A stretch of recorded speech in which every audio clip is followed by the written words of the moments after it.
नमस्कार, आपका बहुत बहुत स्वागत है। केतु ग्रह को अध्यात्म और मोक्ष से जोड़कर, डिटैचमेंट से जोड़कर, एकांत से जोड़कर देखा जाता है।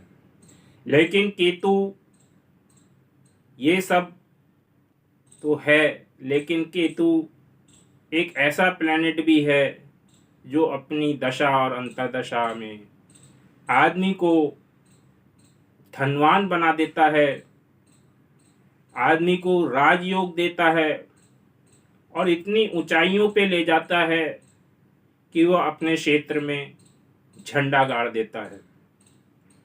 केतु कब ये प्रभाव आपको देता है, इस वीडियो में मैं आपको यही बताने वाला हूँ।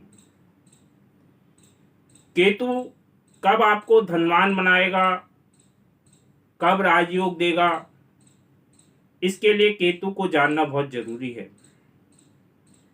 केतु को जड़ कहा गया है। कोई भी वृक्ष जितना बड़ा होगा, घना होगा, उसकी जड़ें उतनी ही नीचे गहराइयों में होगी, मजबूत होंगी। यानी कि बिना मजबूत और गहराई वाली जड़ों के कोई भी वृक्ष, चाहे वो पीपल हो, बरगद हो, टिक नहीं सकता। क्योंकि जरा सी आंधी चली और जड़ें कमज़ोर हैं तो वो टूट के गिर जाएगा। जैसी कि एक बांस का पेड़ भी जब छोटा होता है तो कई महीनों तक छोटा ही रहता है और वो अपनी जड़ें जमाता रहता है, और जब उसकी जड़ें जम जाती हैं, काफ़ी गहराई ले लेती हैं, तब जाके वो इतना ऊंचा हो जाता है बांस कि आप सोचते होंगे कि ये कैसे खड़ा है। लेकिन कोई भी व्यक्ति हो, चाहे वृक्ष हो, ऊंचाई पे तभी पहुंच पाता है जब उसकी जड़ें मजबूत हो, और जड़ों को दिखाता है केतु।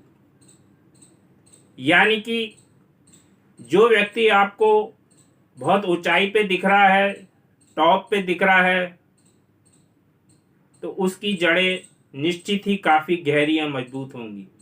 देखने में तो आपको लगेगा कि ये व्यक्ति कैसे इतनी ऊंचाई पर पहुंच गया, लेकिन अगर उस व्यक्ति से स्वयं पूछा जाए तो उसे पता है कि उसने पहले अपनी जड़ें जमाई, उसे मजबूत किया, गहरा किया, उसके बाद ही वह इस पोजीशन पे पहुंच पाया है। यानी कि केतु आपको जड़ें प्रदान करता है, मजबूत जड़ें प्रदान करता है। अगर आपकी कुंडली में ऐसी स्थिति में बैठा हो कि आपको वो धनवान बना रहा हो और राजयोग बना रहा हो। बाकी केतु के बारे में और कुछ भी जानना हो तो कई मेरी वीडियो हैं केतु के स्वभाव के बारे में, लेकिन यहाँ पर केवल मैं धन की चर्चा करने वाला हूँ।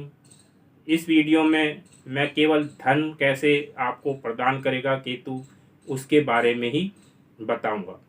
तो आइए बात आगे बढ़ाते हुए, उससे पहले मैं आपसे विनम्र निवेदन करूंगा कि आपको मेरा ये वीडियो पसंद आ रहा हो तो प्लीज़ लाइक कीजिएगा, शेयर कीजिएगा और मेरे चैनल को सब्सक्राइब भी कीजिएगा।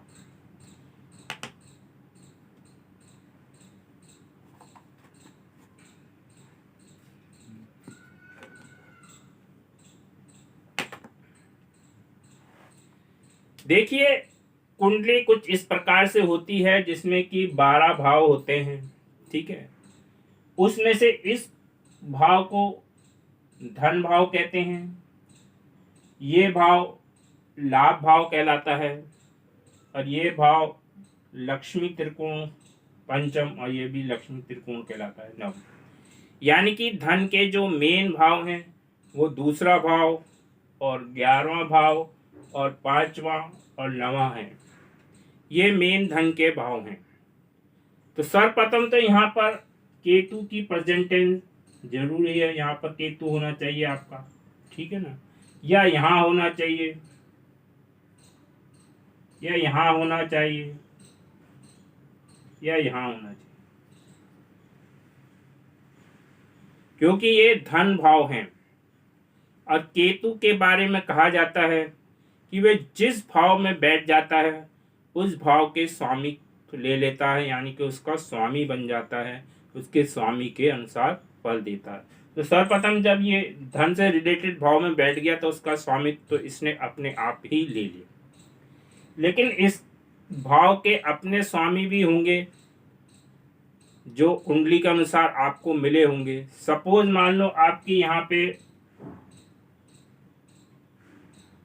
6 नंबर की राशि है, ठीक है ना, तो यहाँ पर 7 नंबर आएगा, यहाँ पे 8 आएगा, यहाँ पे 9 आएगा, यहाँ पे 10 आएगा, यहाँ पे 11, यहाँ पे 12, यहाँ पे 1, यहाँ पे 2, यहाँ पे 3, यहाँ पे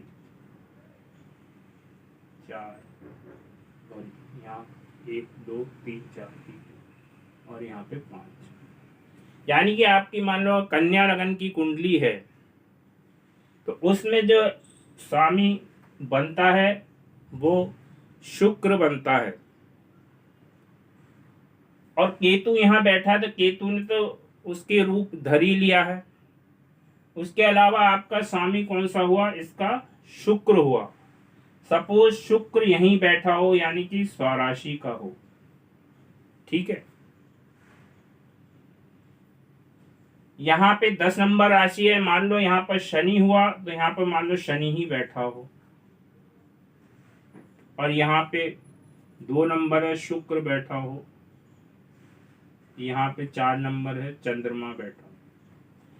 कोई भी एक भाव में बैठा हो, ये मैंने अलग अलग भाव की कंडीशन बताई है। आपका सपोज इसी भाव में केतु बैठा है, इसमें नहीं बैठा, इसमें नहीं बैठा, इसमें नहीं बैठा, या इसमें बैठा है, इसमें नहीं बैठा, मतलब किसी एक में बैठेगा तो इसमें से हम कोई एक भाव ले लेते हैं। तो मान लो केतु तो इसने ले ही लिया अपना स्वामित्व, और इस भाव का स्वामी भी वहीं बैठा है, यानी कि ये भाव मजबूत कैसे हो गया, क्योंकि उसका स्वामी ही अपने घर में बैठ गया और केतु भी उसके स्वामी की तरह कार्य कर रहा है, यानी कि डबल पावर आ गई। भाव भी अच्छा हो गया क्योंकि अपने घर का है शुक्र, ठीक है ना। और केतु की एक खासियत और है कि ये अपने साथ बैठे ग्रह की ताकत को 5 गुना बढ़ा देता है, यानी कि शुक्र भी बहुत ज्यादा मजबूत हो गया और ये भाव भी मजबूत हो गया। इसी प्रकार अगर यहाँ केतु बैठा हो और शनि बैठा हो यहाँ पर, यानी कि जो ग्रह उस भाव का स्वामी बनता है वो वहीं बैठा हो, साथ में केतु बैठा हो, तो ये बहुत बड़ा जो है धन योग हो गया।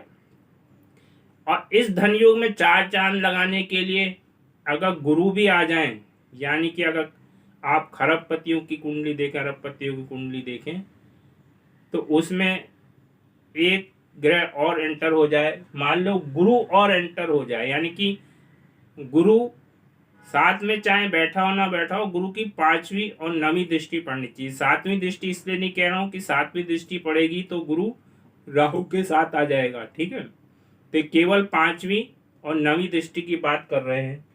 मान लो कि गुरु यहाँ बैठा, अगर हम इसी भाव की बात करें तो गुरु यहाँ बैठा है,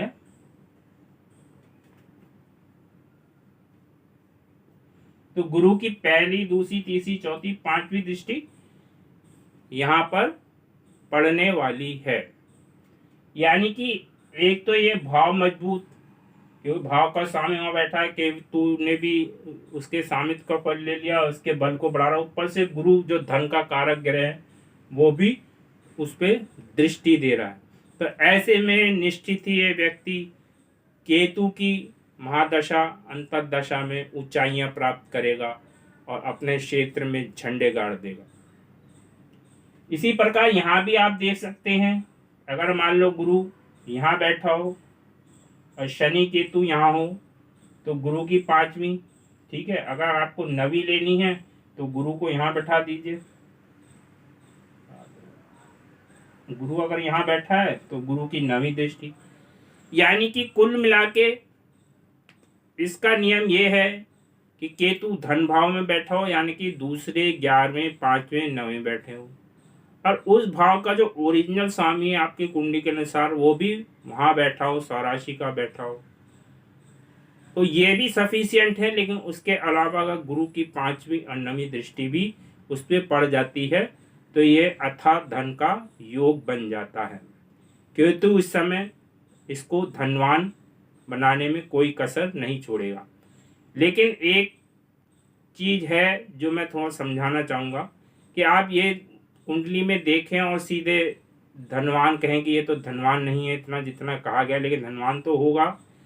लेकिन अगर ये केतु अपनी जड़ों से जुड़कर, मतलब अपनी जड़ों को मजबूत करता है ये व्यक्ति, और परमार्थ के लिए काम करता है, मतलब अपने लिए तो हर कोई करता है, वो तो खैर भगवान ने दिया है कि अपना पेट तो खुद ही भरना है।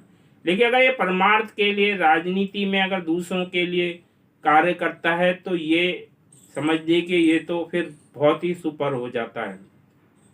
तो यहाँ पर क्योंकि केतु अध्यात्म और उसके गुण भी देगा और दूसरों की सहायता सेवा के गुण भी देगा, तो इसमें अगर ये चीज़ भी शामिल हो जाए परमार्थ की तो ये निश्चित ही बहुत धन देने वाला है। चाहे वो आपको कथावाचक बना दे, आप कथा से दूसरों का भला कर रहे हैं, उनको वो दे रहे हैं और आपके पास धन की कोई कमी नहीं है। कोई राजनीति से जुड़ जाएं आप और लोगों की सेवा करें, अपना सेवा तो करता ही आदमी, लेकिन लोगों की भी सेवा करें, लोगों के बारे में सोचें, तो उसमें भी आपको बहुत सफलता मिलने वाली है। तो इस वीडियो में इतना ही।